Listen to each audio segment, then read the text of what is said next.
చాలా మంది పెద్దవాళ్ళు వచ్చారనమాట. వచ్చారు. నేను నా ఫ్రెండ్స్తో ఒక 5-6 ఇట్లా కార్నర్కి నించొని చూస్తున్నాం. వీళ్ళు వాళ్ళు ఎవరో హిందీ ఫ్రెండ్ ఉంటే అమ్మాయికి చెప్తున్నా, ఇతను ఓకే ఓకే నైస్ అంతా బాగుంది, అరే సినిమా అయిపోయింది, మన అంత ఇంపార్టెంట్ క్యారెక్టర్ ఎవరన్నా వచ్చి మనల్ని బాగా చేసేవారా అని చెప్తే చాలా హ్యాపీగా ఫీల్ అవుతాం కదా. సో చూస్తున్నాం ఎవరన్నా వచ్చి, రాజు గారు వచ్చి, అందరూ అలా వెళ్తూ ఉన్నారు, ఎవరు చెప్పట్లేదు ఏంటి అన్న ఫీల్లో సడన్గా ఇట్లా చేయబడింది. అప్పుడు ఇంకొంచెం పొట్టిగా ఉండేవాడిని, పక్కకు తిరిగితే మంచిగా అనిపించలేదు, పైకి చూశాను. పైకి చూస్తే సందీప్ గారు ఉన్నారు. నీ పేరేంటి అన్నారు. అన్నా నిహాల్ అన్న. ఏంటి ఫుల్ ఎనర్జీలో నిహాల్ అన్నాడు. చాలా చేసు చాలా ఎనర్జీ ఉంది, యూ షుడ్ యాక్ట్ మ్యాన్, నువ్వు స్క్రీన్ ఉన్నప్పుడు చాలా చాలా చెప్పారనమాట.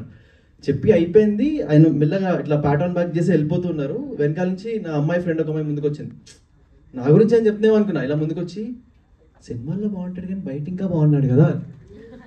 అది నా మూమెంట్, నా థండర్ స్టీల్ చేశారు.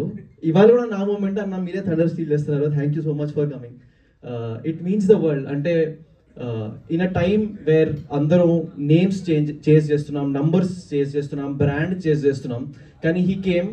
ఇంతకుముందు ఆ ఒక్క పరిచయం తప్ప కలిసిన పరిచయం లేదు. There is a friend called Sanvi who I got in touch with. I really wanted Sandeep garu to launch this teaser for me because I relate to his journey. I relate to కష్టపడి సినిమాలు చేస్తే ఖచ్చితంగా సక్సెస్ వస్తుంది. So he's been an inspiration and I'm so happy that Sandeep అన్న you are here today. Thank you. It means the world to me and my entire team. నాకు పెద్ద struggles అయితే లేవండి, పెద్ద స్ట్రగుల్స్ లేవు, కానీ ఒక చిన్న జర్నీ గురించి ఒక 2-3 నిమిషాల్లో మాట్లాడేసుకుందాము. చిన్నప్పుడు సినిమాలు చేస్తూ ఒక 20 సినిమాలు చైల్డ్ యాక్టర్గా పనిచేశాను. జగడం చేశాను, బావాలు సిద్ధార్థగా చిన్నప్పుడు చేశాను, హిందీలో సలాం మిష్కన్ చేశాను, ముఖబీరన్ చేశాను, 30-40 యాడ్లు చేశాను. అవన్నీ ఎందుకు చేశానంటే స్కూల్ బంక్ కొట్టడానికి దొరుకుతుంది, ఎంజాయ్ చేయొచ్చు అని చేసిన తర్వాత అర్థమైందనమాట. అప్పట్లో జనాలు గుర్తుపట్టినా ఏం పెట్టినా దాని వాల్యూ తెలిసేది కాదు, కానీ యాక్టింగ్ అంటే మజా వచ్చేది. వెళ్ళి యాక్ట్ చేసి కెమెరా ముందు నుంచి ఇంటికి వెళ్తే హ్యాపీగా ఫీలింగ్ ఉండేది. దాని తర్వాత obviously life took over. Engineering చేశాను, ఎంబీఏ చేశాను, ఒక కార్పొరేట్ జాబ్లో జాయిన్ అయిపోయాను. Formal ID cards, tags, in shirt వేసుకొని ఆఫీస్కి వెళ్ళేవాడిని. అలా చేస్తూ ఉండేవాడిని, కానీ మంచి ఫీలింగ్ ఉండేది కాదు, కొంచెం కూడా మంచి ఫీలింగ్ ఉండేది కాదు. ఏంటి ఇంతేనా, ఇంకా ఇదే ల్యాడర్లో ఇదే కార్పొరేట్ పని చేస్తూ ఉండాలా అని అస్సలు ఫుల్ నర్వస్నెస్, సాడ్నెస్ వచ్చేది. ఒక బ్యాడ్ డే అట్ వర్క్ మా ఫాదర్ కాల్ చేసి, ఏంటి నీకు అక్కడ బాగాలేదు, ఢిల్లీలో పనిచేసేవాడిని, ఏంటి నీకు అక్కడ బాగాలేదు కదా వచ్చేస్తావా అని అడిగారు. ఏడుపు వచ్చింది. ఒక సెకండ్ ఫోన్ పక్కన పెట్టి అట్లా అద్దంలో మోహన్ చూసుకుంటే పిచ్చోళ్ళ ఉన్నాను.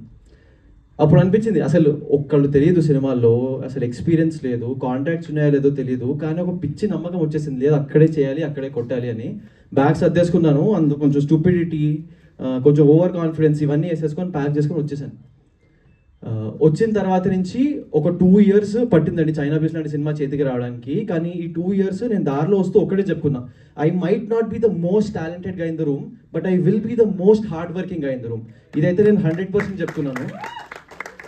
2 years నేను రెజల్యూషన్ తీసుకున్న తర్వాత 2 years తర్వాత చేతిలో చైనా బీచ్ అనే సినిమా వచ్చింది.